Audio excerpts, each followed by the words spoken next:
Hi friends, जय गुरु जी channel में आप सबका स्वागत है। Please like and subscribe my channel. Shiv Puran कथा में मैं अब आपके सामने अध्याय 6 पढ़ने जा रही हूँ। ध्यान से सुनिए। जय शिव भोले बाबा की जय, पार्वती मैया की जय।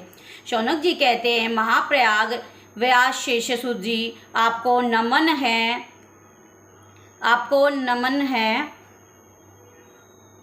आप धन्य हैं, शिव भक्तों में श्रेष्ठ हैं, आपके महान गुण अवण्य हैं। अब आप कल्याणमय शिव पुराण के श्रवण विधि बताइए, जिससे सभी श्रोताओं को उत्तम फल की प्राप्ति हो सके। अब सूत जी कहते हैं, हे मुने शौनक, मैं तुम्हें पूर्ण संपूर्ण फल की प्राप्ति के लिए शिव पुराण की श्रवण की विधि बताता हूँ। पहले किसी ज्योतिषी को बुला करके दान मान के से संतुष्ट कर अपने सहयोगी लोगों के साथ बैठकर बिना किसी विघ्न बाधा के कथा की समाप्ति होने के उद्देश्य से शुद्ध मुहूर्त का अनुसाधन कराएं और प्रयत्न पूर्वक देश देश में स्थान स्थान पर संदेश पहुंचाएं कि हमारे यहाँ शिव पुराण की कथा होने वाली। अपने कल्याण की इच्छा रखने वाले लोगों को कथा सुनने के लिए अवश्य यहाँ पधारना चाहिए। कुछ लोग भगवान श्री हरि की कथा से बहुत दूर हो चुके हैं।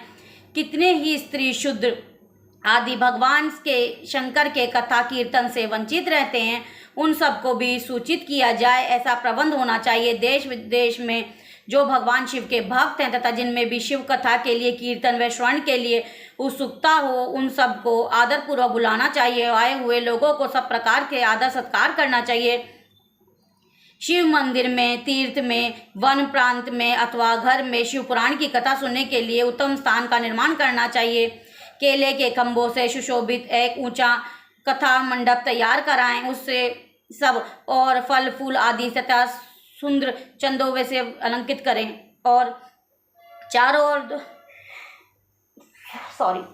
ओर ध्वजा पताका लगाकर तरह तरह के सामानों से सजाकर सुंदर शोभा संपन्न बना दे। भगवान शिव के प्रति हर प्रकार के उत्तम भक्ति करनी चाहिए। वही इस सब तरह से आनंद का विधान करने वाली परमात्मा भगवान शंकर के लिए दिव्य आसन का निर्माण करना चाहिए और कथावाचक के लिए भी एक ऐसा दिव्य आसन बनाना चाहिए जो उनके लिए सुखद हो सके। मुने नियम पूर्वक कथा सुनने वाले श्रोताओं के लिए यथा योग सुंदर स्थानों की व्यवस्था करनी चाहिए। अन्य लोगों के लिए साधारण स्थान भी रखना चाहिए, जिसके मुख से निकली हुई वाणी देहधारियों के लिए कामधेनु के समान अभिष्ट फल देने वाली होती है। उस पुराण वेता विद्वान वक्ता के प्रति तुच्छ बुद्धि कभी नहीं करनी चाहिए। संसार में जन्म एवं गुणों के कारण बहुत से गुरु होते हैं, परंतु उन सब के पुराणों के ज्ञाता विद्वान की परम गुरु माना गया है।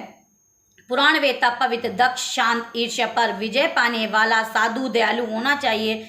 ऐसा प्रवचन कुशल विद्वान एवं पुण्यमयी कथा का कथावाचक के सूर्योदय के आरंभ करके 3:30 पहर एक उत्तम बुद्धि वाले विद्वान पुरुष को शिव पुराण की कथा का उत्तम रीति से वाचन करना चाहिए। मध्याह्न काल में 2 घड़ी कथा को विराम देना चाहिए, जिससे कथा कीर्तन से अवकाश पाकर लोग मंत्र मुक्त त्याग कर सके। कथा आरंभ होने प्रारंभ के दिन से एक दिन पूर्व व्रत ग्रहण करने के लिए वक्ता को क्षमा का शोर करा लेना चाहिए। जिन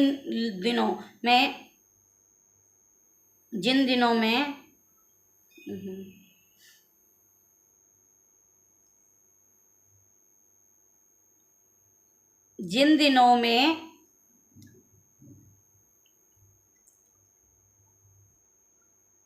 प्रातः का सारा नित्य कर्म समय समाप्त कर लेना चाहिए। वक्त के समीप सहायता के लिए एक दूसरा वैसा विद्वान स्थापित करना चाहिए। विद्वान सभी लोगों को समझाने में कुशल है, सभी प्रकार के संशयों को निवृत्त करने में समर्थ है। कथा में आने वाले विघ्नों को दूर करने के लिए भगवान गणेश का पूजन करें।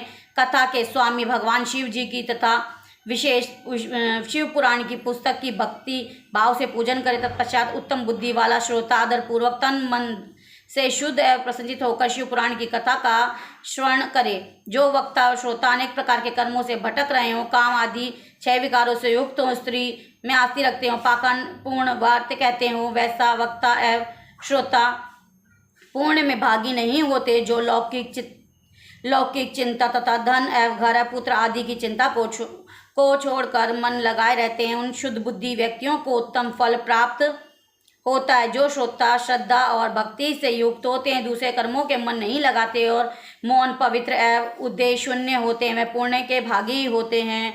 बोलो भोले बाबा पार्वती मैया की जय। शिव पुराण कथा सुनने से पुण्य फल मिलता है। आप सब लोग जरूर सुनिए। जय भोले बाबा।